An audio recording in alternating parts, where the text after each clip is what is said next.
Hello and welcome back, my lovely bookish friends. So it is officially October, the spooky season has begun, and so it is the perfect time to be reading some creepy and autumnal books. I absolutely love October. I am biased because I was born on Halloween, so you know, Halloween's my birthday. Of course I like the spooky and the creepy. This is my Hocus Pocus t-shirt. I'm so excited for the next film. I'm literally just buzzing that it's October. Love it. And some of my favourite books actually are the kind of on the creepy side, so I'm going to show you some of those today. We're going to start with some of the more cozy side of the list. So we're going to start with like cozy, sort of autumnal with a bit of creepy, but it's not too much, and then we're going to go to some of the creepiest books that I've read. These are more on the speculative side. There aren't that many that are kind of like true crime or like that sort of graphic horror, if that makes sense. It is more in terms of the more sort of spooky and the creepy and sort of the more I've already said speculative, so magic and kind of witches and vampires and all that good creepy supernatural stuff. So let's get to the books. Also, just before we get to the books, I'll just say that this video is one that you can just have in the background and listen to if you want, so you don't necessarily have to watch. I kind of do these videos in the style of like an extended reel, so it's just literally just us looking and having a bit of an unboxing, if you like, of the books, and me just talking about what the books are and their plot and a bit of information on them. So feel free just to listen to this video, have it in the background, so you can learn about some good books whilst you're doing other things. Right, with that said, let's crack on.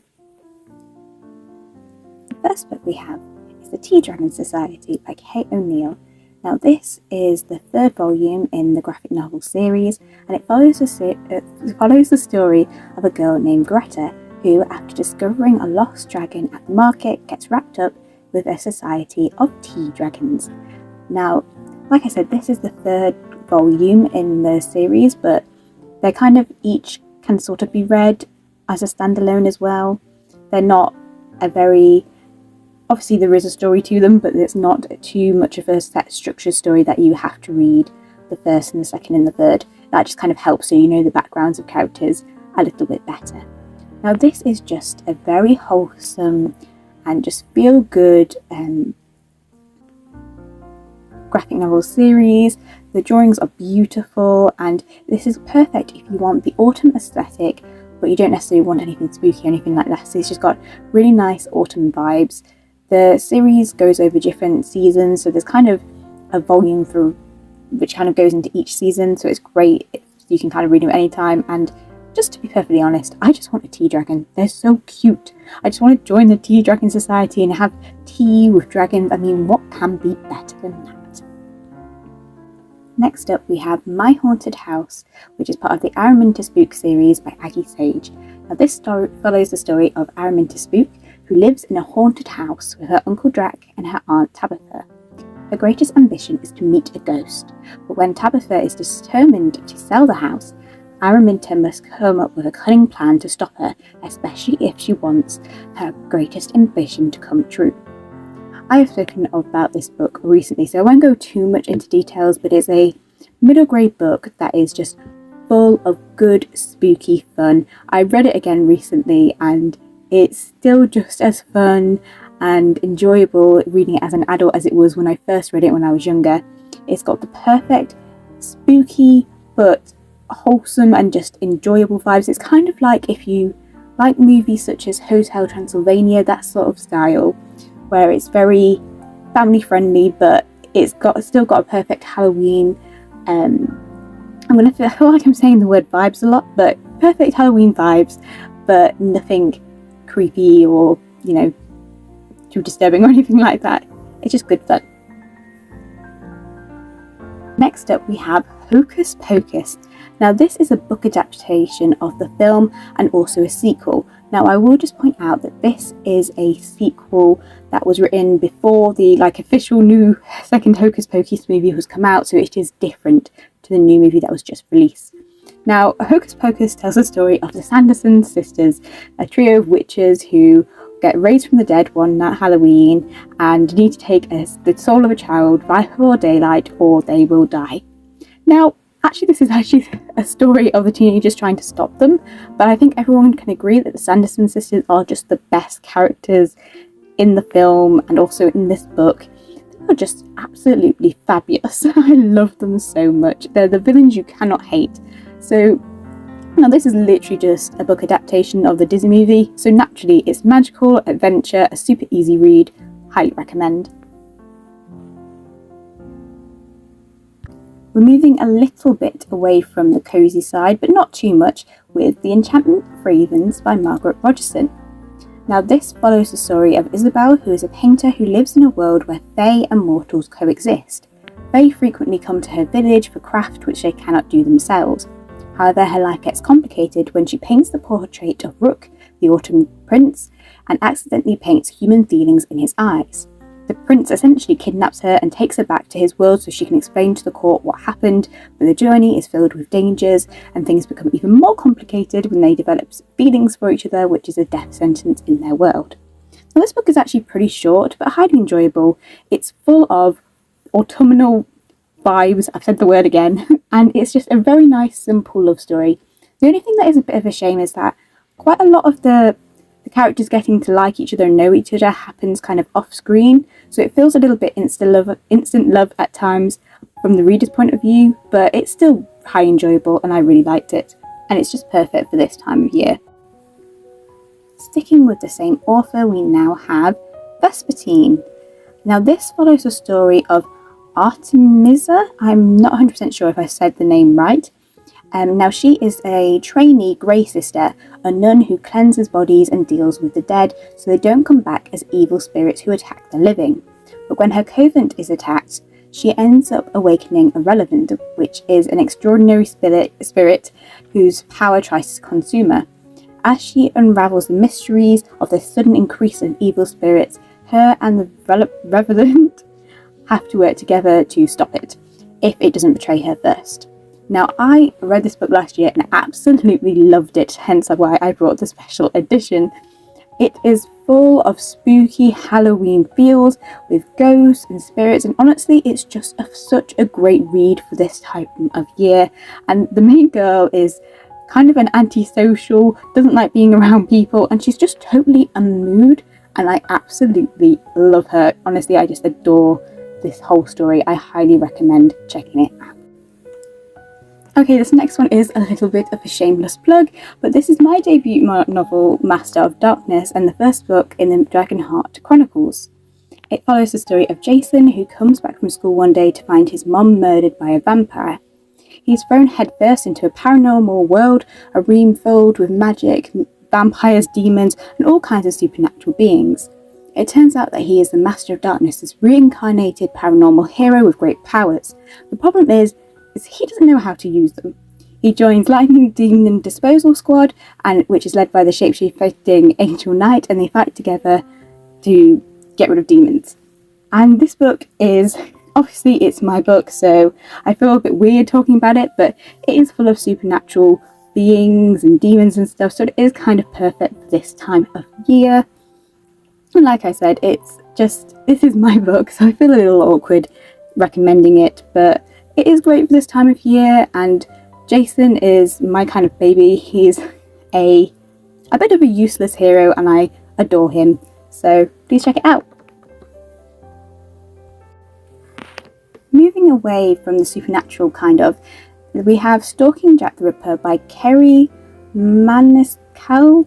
I'm really sorry, I don't really know how to pronounce her last name. Anyway, this story follows Aubrey Rose, who is a young woman apprenticing with her uncle in a mortuary at a time during when the Jack the Ripper murders were taking place. She and her new friend Thomas end up getting caught up in the Jack the Ripper cases. That's a very basic synopsis of what this story is about, but that's kind of all I knew going into it, and I feel like that's quite a good way to go. It's not exactly spooky or particularly creepy, but it is kind of, it sort of fits the autumn mood because it's a bit dark and disturbing, and just there's something about it that kind of makes me feel like this is quite a good book to read this time of year. Now, this is actually part of a quartet, but I've only read the first book, and I'm not particularly inclined to read the others because I saw some spoilers and I'm not sure if I'm going to be too happy with them. But this first book is great, so highly recommend checking it out. I think this is quite a good one for you crime fans this time of year.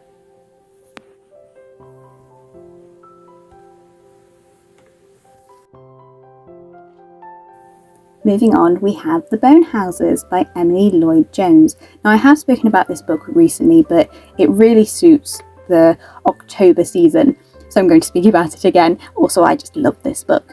Okay, it follows the story of Rin and her siblings who are scraping together a meagre existence as gravediggers in this remote village at the edge of a deadly mountain range that was once home to Fae.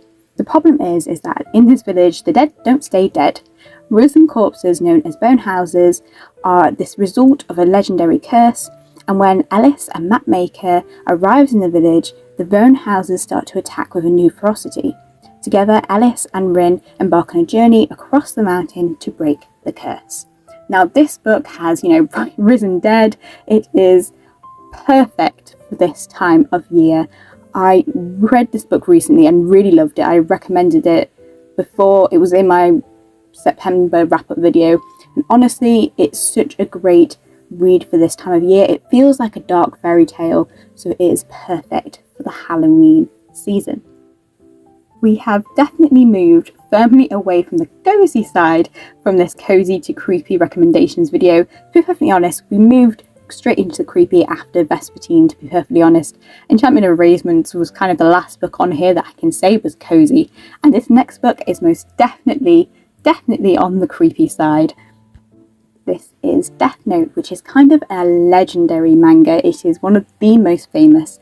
It follows the story of Light, who is this top student who is just bored out of his mind.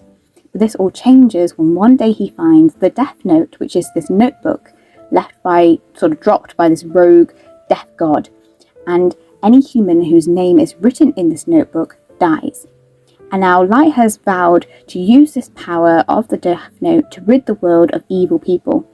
But will Light's noble idea be tainted with the power that the Death Note brings?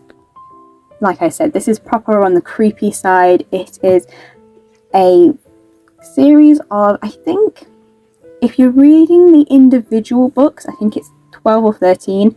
I have the black edition, so this has 2 volumes together in one book, so I'm not sure. Actually, it may be 12 overall because I've got 6 volumes in my book. So yeah, this is a proper disturbing and creepy book. It's literally such a famous manga. I highly recommend checking this out, but like I said, it is very much on the dark side, so just bear that in mind. If that's not your kind of thing, then this probably isn't for you. Now we have another really creepy book. It is Mine by Chrissy Harrison. Now this follows the story of Elliot Cross, who is a journalist for a paranormal newspaper. When a string of supernatural murders take place in his hometown, Cross discovers a connection between them and decides that this is his chance to make a real difference in the world. He and his only employee, Samantha, soon identify the killer as this mime, whose invisible creations become fatally real. Now, for people like myself who find kind of mimes and clowns creepy, this is, a book that's going to make you find them even more creepier. It is a really, I keep using the word creepy, but there's no other way to describe these books. But it is a really creepy mystery with weird deaths and demons and stuff. And I absolutely flew through this book the first time I read it, even though it's actually quite a big book. It reads really quickly and it has a really fast pace, so I do highly recommend checking this one out before Halloween if you can. Next up is another book that I talked about quite recently, which is Dracula by Drekker Stoker and J.D. Barker. Now this is the official prequel to Dracula, and it pretty much is, as I've just described it, it literally is a classic horror story. It follows Bram Stoker, who is the writer of the original Dracula, through his kind of early years, and it's sort of looking at what may have been the inspiration for the novel Dracula. And I have spoken about this book quite a lot recently because it was in my September wrap-up, but if you do read it, make sure you check out the author note because it explains how this really quite disturbing and weird story, how it's come about, and the truths, if you like, potentially behind it. It's very interesting. I do highly recommend reading it, especially if you like Dracula. It is very much written in the similar style.